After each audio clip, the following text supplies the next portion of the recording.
Hello dears, how are you? My name is Yadasa Tolosa. I'm a presenter of this video. This video is named as video number 105. It is entitled as Analyzing the Unit of Competence. That means this is the 105th video of mine. That means there are about 104 videos that I've already developed and uploaded. So I would like to invite you to refer those videos as well, specifically in order to understand about competence-based education and competence-based training and about TVET in general. I would like you to refer back, specifically video 101, 102, 103, and 104. Now, let me go to the detailed part of this presentation. Now, we begin with unit of competence. What does unit of competence means? In the videos that I've already presented for you, I've described about what unit of competence for that matter. Now we are going to revise it. Unit of competence means something that describes a specific work activity. It describes the conditions under which it is conducted. It also describes the performance criteria as well, the way it is done. It is also the evidence that may be gathered in order to determine whether the activity is being performed in a competent manner. It also describes work outcomes. We are going to see each component of unit of competence. So now we are going to see in detail what elements that make up a unit of competence. When we talk about unit of competence, it comprises the following contents. That is unit title for the matter, unit title. What does unit title mean? We will see in this video.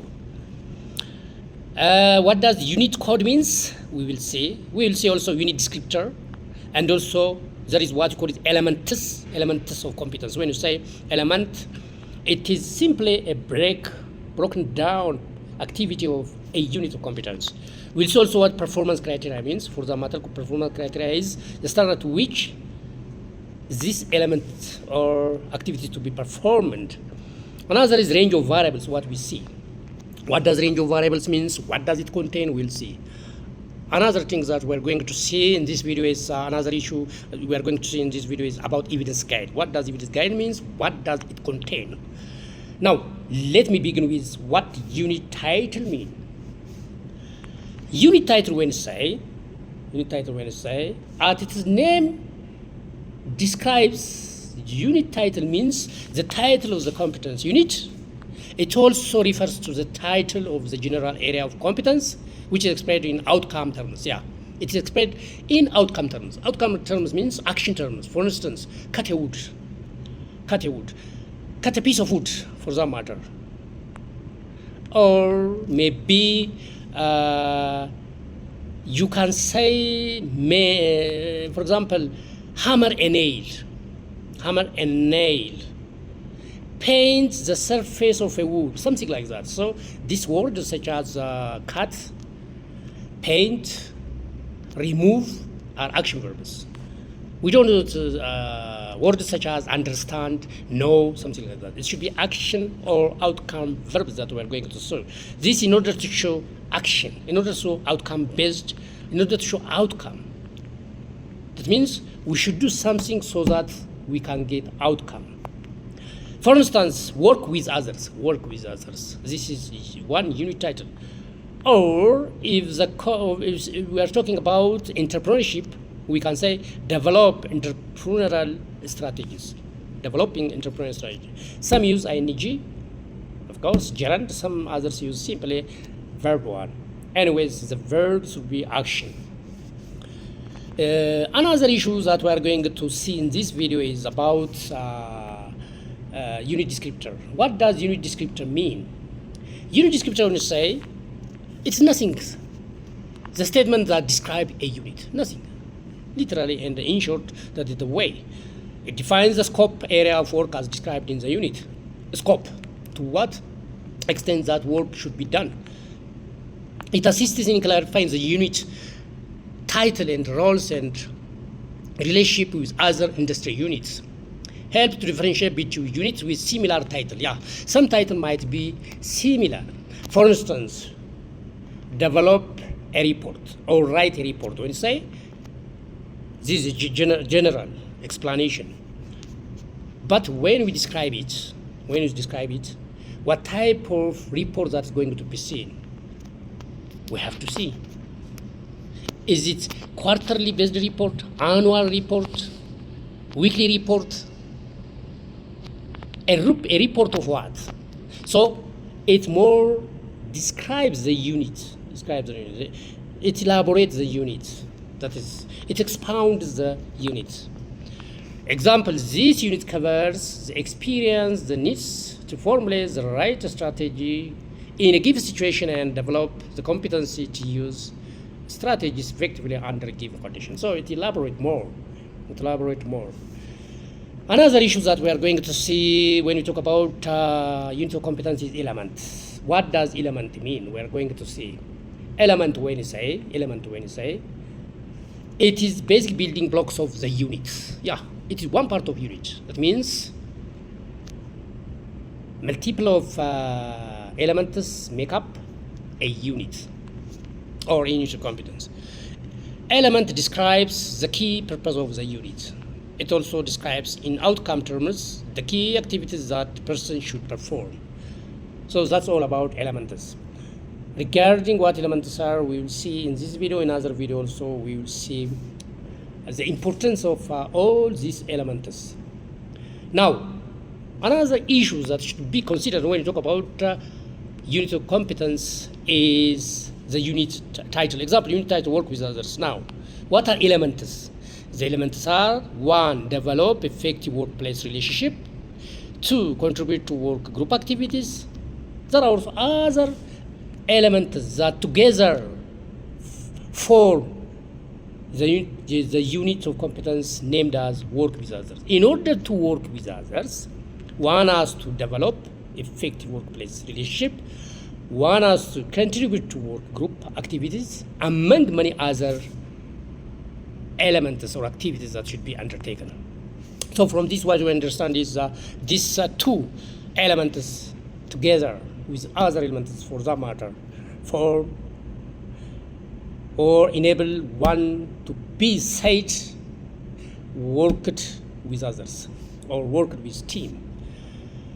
Another example still that we can see is unit title. For example, if the unit title is developing entrepreneurial strategy, it has two elements. Element number 1 is taking moderate risks.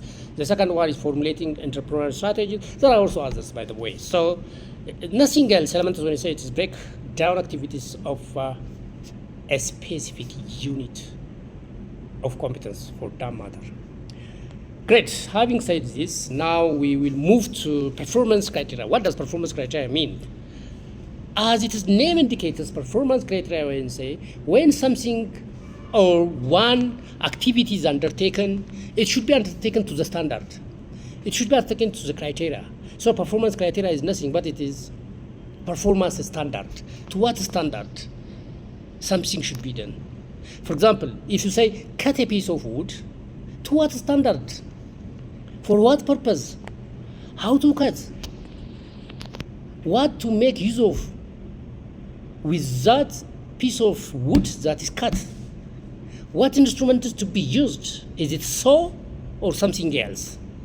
So all these are performance criteria. I know that describes how something should be developed, how something should be performed, to what standard it should be done.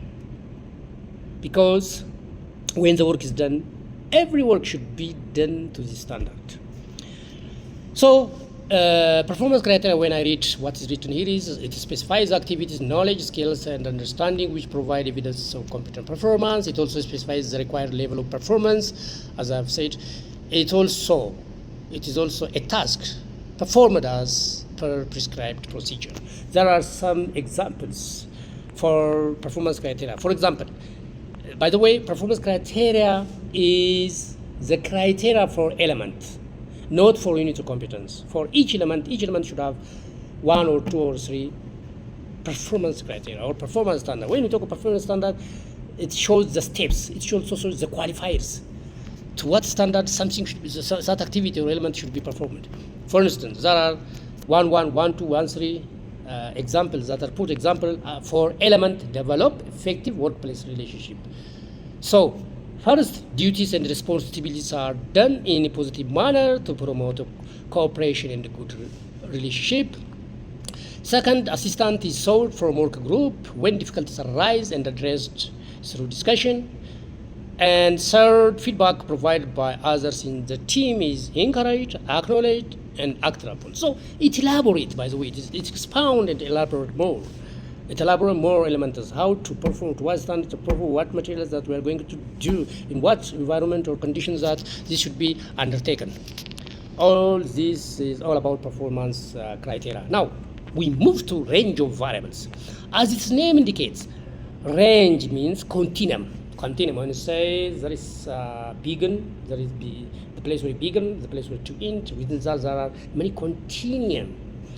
Range, when you say variables, when you say something that vary depending on situations, depending on the environment, depending on the standard to be done, depending on the performance criteria, there are what we call a range of variables. Okay. It defines the boundaries of the standard for that matter. In very short range of variables, boundary of standard. The standard should have scope and boundary. And also it shows supplies and material. What materials we have to use, what suppliers that should be maintained or should be, for that matter, what materials that are going to be prepared ahead, what tools and equipment that are going to be used, what quality assurance requirements needed, and also what occupational health and safety, and also personal protective equipment. So there are many issues that, for instance, when you say supply and materials, without supply and materials, we can't perform a work.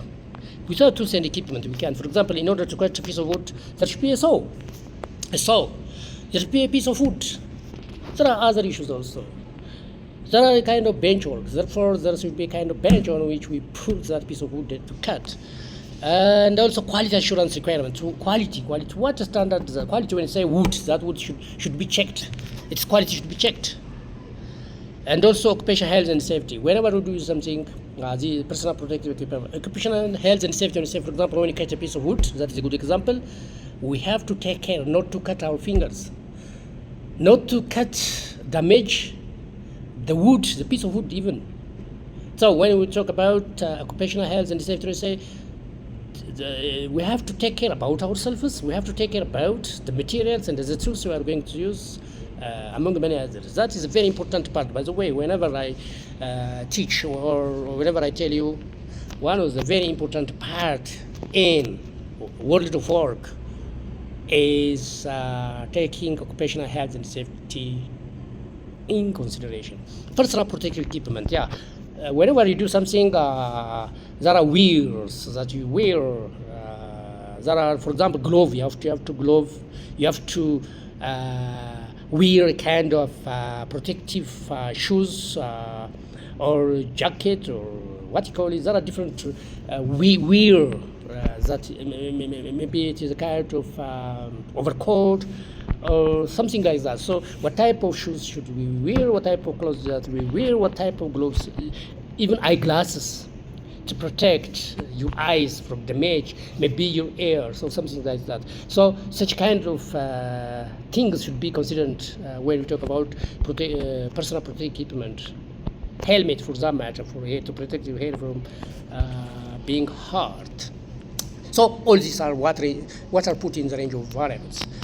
Another issue that we consider when you talk about individual competencies, this range of variables. Now we are going to see the examples, by the way. Look, now there are elements in the left-hand side. In the right-hand side, there are what you call it performance criteria in order to perform or develop effective workplace relationship. Now, look here, duties and responsibilities. These terms are bolded and italicized. So that means they have context. What the duties and responsibility means when you talk about developing effective workplace relationship. So that is a performance criteria that's put there. So when we talk about performance criteria, there are what you call it range of variables. So that's all that we are going to see. For example, now look, there is what you call it range. To the left hand side, there are variables. The variables are duty and responsibilities. There are range. What do duties and responsibilities mean? So some matter range.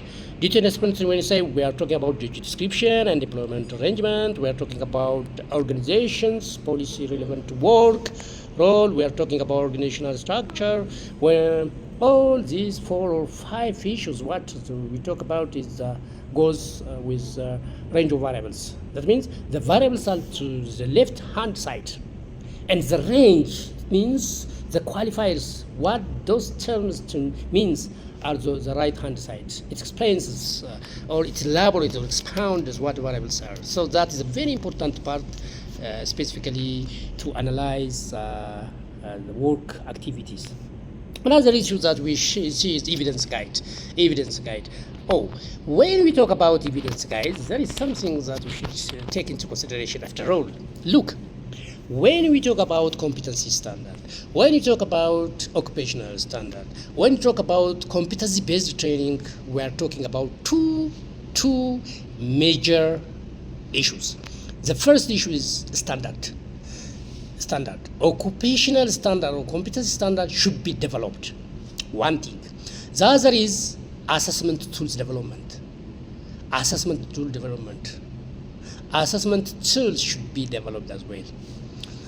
What is its purpose? The purpose of developing occupational standard is, one, in order to get guide of activities, in order to assure what were the standard, to assure what you are doing is along with the labor market demand, along with the industry demand.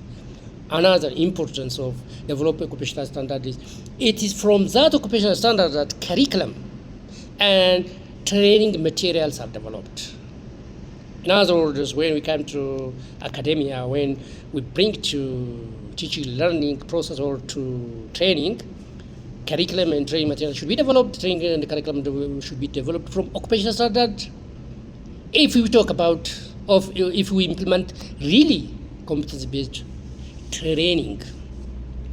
When you talk about competency assessment, in competency-based training, at every mile, maybe at the end of each unit of competencies, when you talk about education or training, one has to be checked whether he or she is competent enough, whether she or he is or are able to perform one activity accordingly.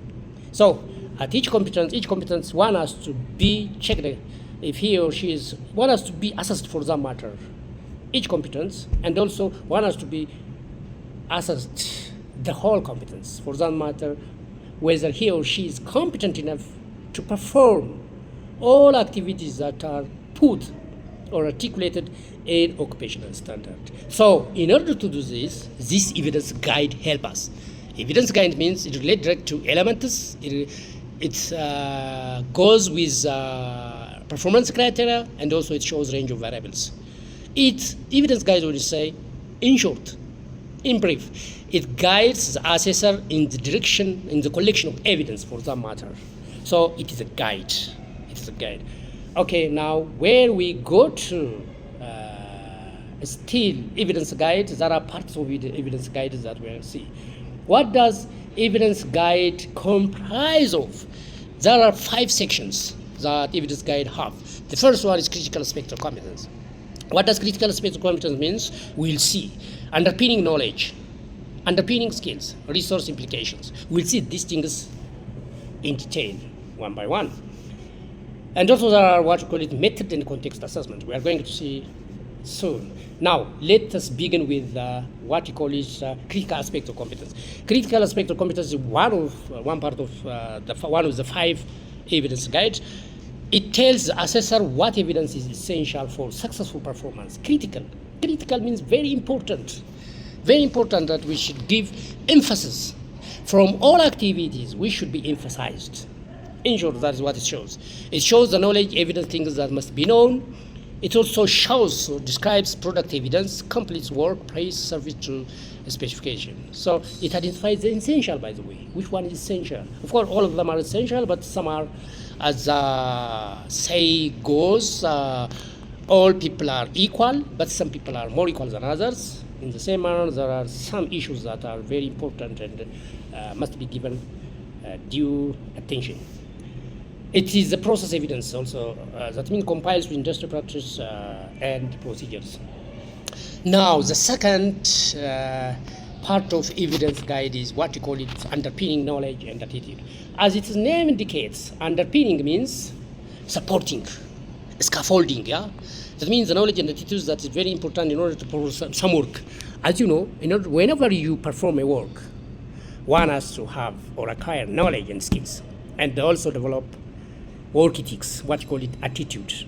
Anyways, underpinning knowledge and attitudes are very important. That is specific knowledge that is essential to performance, evidence of knowledge or legislation for that matter, for example, regulation, course of practice, knowledge beyond the immediate scope of the unit and the like. So one, in order to do something, he or she has to have a knowledge. The knowledge should be related to the work that is going to be done or unit of competence for that matter. Another issue is underpinning skills. Skills are very important in order to perform something, as you know.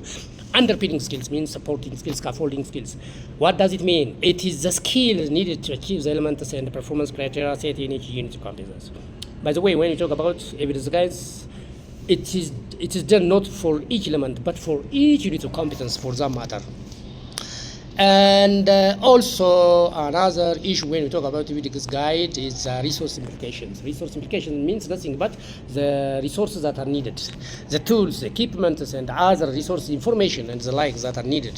For instance, this resource implication, this section defines the resources needed for the successful performance of the work activity described in this competence. Another is method of assessment. Yeah, as I've said, in a competency-based training approach, there should be what you call it assessment.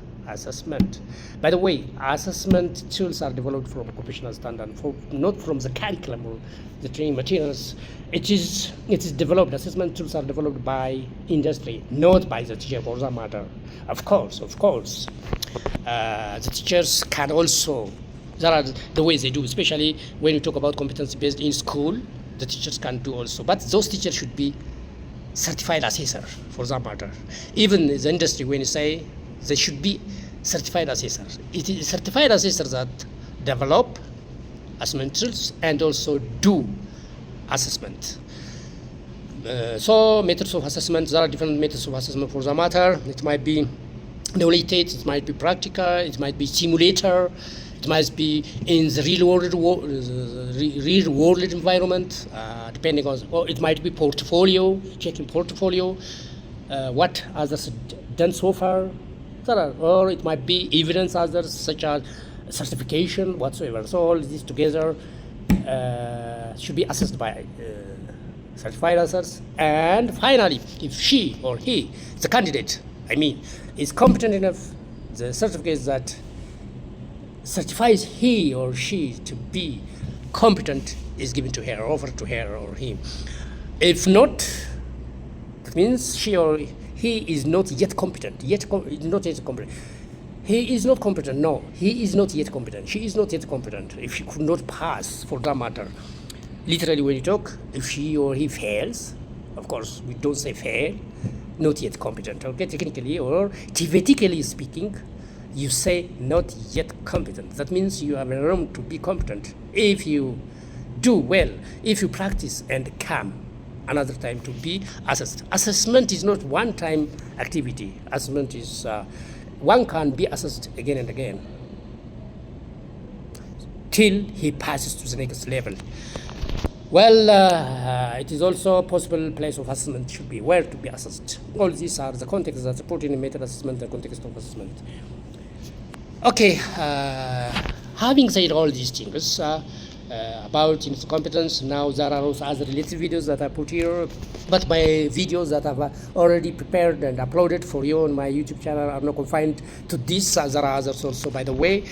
Having said this, I would like you to subscribe if you are new, and also would like you to share for others if you, so that others can get this video simply and make use of it.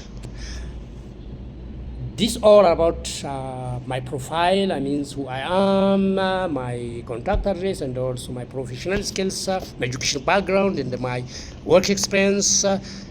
Among many others, so that you can contact me using this or via this information I put there. Having said this, I would like to say thank you very much till we get to video 106. I would say bye-bye.